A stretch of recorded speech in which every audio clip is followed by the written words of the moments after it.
Namanganda juda ko'pda davleniya kasal. Andijonda ham ko'p. Davleningiz ancha tushdi opa. Почти 2 barobar tushdi davleningiz. Lekin yomon tomoni kelganingizda ham qanday bo'lsa, hozir ham shunday og'riq sezmaysiz. Bu ochiq burchakli glaukomani yomon tomoni. Ko'zi og'rigandan keyin doktorga boradi odamlarda. Biznikilar doktorga bormaydi. Chunki nerv qurib qolgandan keyin keladi. Hozir sizda burun tomoningiz qurib bo'lgan. Faqat mana shu yoningiz qolgan. O'zingiz sezasiz, bu ko'zni yopsangiz, bu ko'z bilan mana shu tomoningiz qolgan. Bunday qarab turasiz, faqat bu tomonni yaxshi ko'rib qolgan. Tushuntira oldim? To'g'ringiz ketib qolgan, burun tomoningiz ketib qolgan ko'rishingiz. Tuman bu turura, oq tuman bu qolgan. Sizda o'sha ko'zingizda davleniya kasali degan kasal bu, ya'ni glaukoma. Glaukomani ochiq burchak turi. Bularda 3ta operatsiyada qilinadi. Ikkita glaukoma operatsiya, drenaj qo'yib, gavharni almashtirgan. O'ng ko'zda ham xavf bor.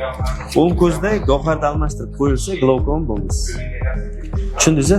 Birinchi chap ko'zni yaxshilab olamiz, davleniyani tushirib olamiz, keyin o'ng ko'zda gavharni almashtirib beramiz.